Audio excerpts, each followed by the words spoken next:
Good evening. If I may be so bold as to ask a request of all of you that are watching this, it would be that you please watch this video in its entirety. It will likely be the only video that I would ever ask any of you to watch in its entirety. It's about 3 a.m. I've been having an awful lot of conversations, and I've been thinking on quite a bit of stuff here. I would like to, if it's okay with you guys, to share my thoughts as I typically do. But I want to read through this that I've written up because I think it gives some insight into not only who I am and where I am in my place in this community, but also some realizations that I've come to, and I would be very appreciative, aside from the like and subscribe bullshit, if you would take the time to please allow me to read through this statement that I have prepared.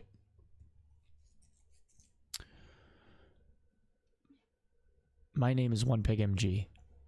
For those of you that don't know, for the last 5 months, I have worked alongside the community and BSG as the developer's emissary for the United States. In this volunteer position, the role as emissary carried with it an opportunity to get to know my fellow gamers, assist the development team with trying to fix some of the context errors that existed in the English translations of the patch notes and other game information, and provided me with the ability to gain a consensus on the feelings of the player base at large regarding issues experienced, feedback, and criticism. I apologize, my voice is so tired, guys.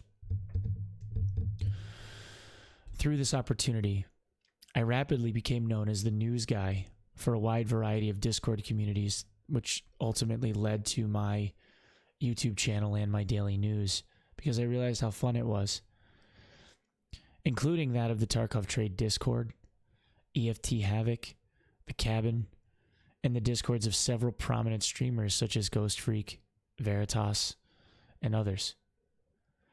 I was regarded as a trustworthy place for people to air concerns, speak about issues with the game, and act as a funnel for information, both good and bad, where people trusted I would do my best to inform both sides of whatever I could, ultimately attempting to increase transparency with the company and its player base.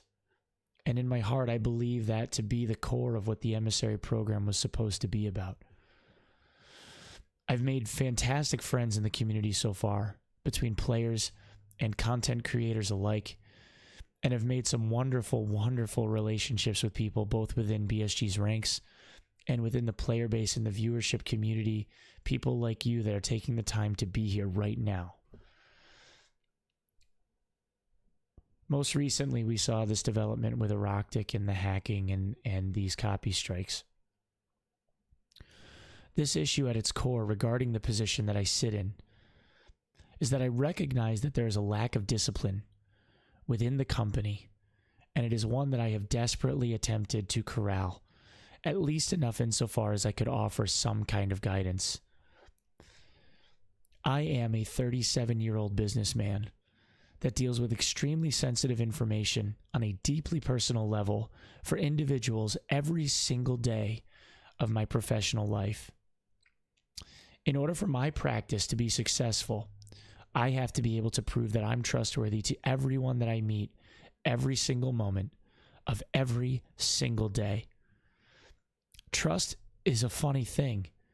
Warren Buffett, although not the originator of this quote, said, "It takes years to build a reputation and 5 minutes to ruin it. If you think about that, you'll do things differently." On December 13th, Battlestate Games was a developer making the best shooter that the world has ever seen, in my opinion.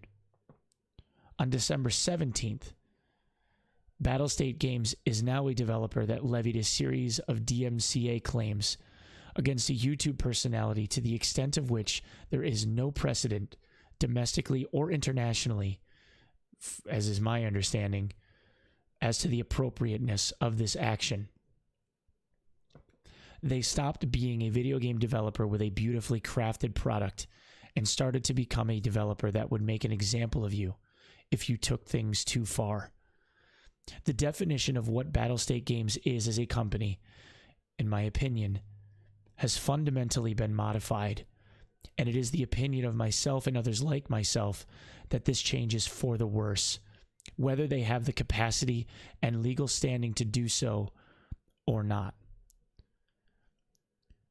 PewDiePie, the largest YouTuber in the world, had a similar situation in 2017, where a racial slur rooted him deeply in DMCA claim law, what was appropriate and what was not. I would argue that the number one YouTube personality in the world likely has deeper pockets and larger resources than a YouTuber like Aroctic, who Battlestate Games made an example of. And while PewDiePie was able to ultimately find himself free of the claim, it was only because the company levying the claim against him was purchased by Valve, and there was a changing of the guard. The funny thing with DCMA law, or DMCA law, is that in order for a jury to side with the creator, in this case, 4 factors are considered, and the ruling would have to fall under what is referred to as fair use, meaning the creator and or an onlooker would have to view these 4 things as okay: the purpose and character of the use, the nature of the original work, the amount and substantiality of the portion used in relation to the work as a whole, and the effect of the use on the market or the potential market for the original work. Can anyone that has seen Aroctic's videos honestly say that in any of those instances you couldn't argue in favor of the developer? I think not. Which calls into question whether or not BSG is or was right. They have a leg to stand on in a sense, don't they? Like, we could agree on that. The grim reality is that DMCA law is so broad that no one has ever seen a lawsuit of this kind or nature completely to fruition, meaning that they always tend to settle. And, of course, I might be wrong. So if I am, leave a comment and tell me I'm wrong. I'm fine with that, and I can correct it. To add further mud to the water, the term fair use is so broad, we could argue it for hours and never agree. What I can say to the effect of what BSG has done in invoking DMCA against Aroctic, that it is not apparently illegal. Not in the sense some larger YouTube channels would have you believe. If BSG were capable of proving any of the 4 factors I mentioned previously to have been excessive or damaging to the company, then Aroctic loses. The fact is, they own outright any and all of the source material that Aroctic references, and he has been able to monetize thanks to the permissiveness of BSG, just like any other streamer that talks about any other form of media or video games. And the reality of the matter is, that's where it ends. And there have been a number of cases in the past where this thought is reinforced in numerous domestic and international instances. Sorry.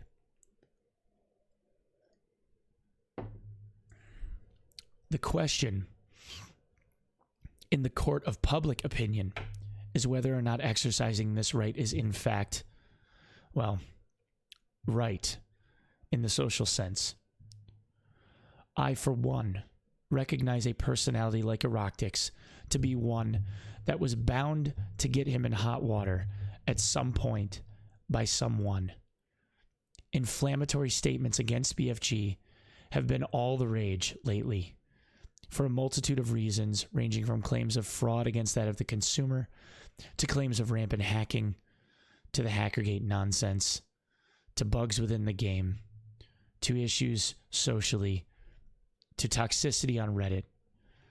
And it's easy to find people that are willing to side with you when you talk to people about anger and fear.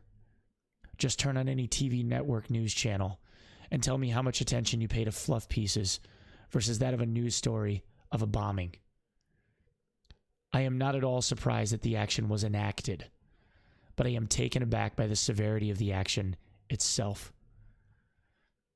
As of the time of this recording, Aroctic is facing a total of 47 DMCA takedown claims from Battlestate Games on his YouTube content, arguably every single video that he has ever created concerning that of Tarkov.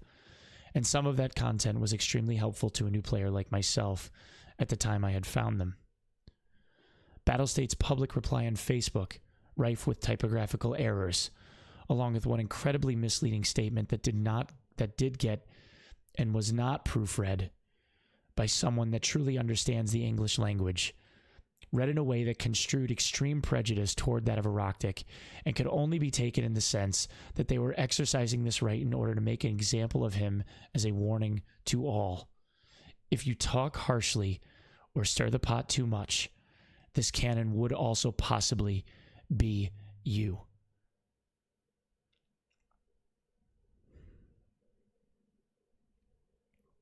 This shit bothers me, man. There is no way to know whether or not the next person speaking critically of this developer will be held accountable to the extent that their ability to pursue their passion and livelihood, especially if this is a primary source of income.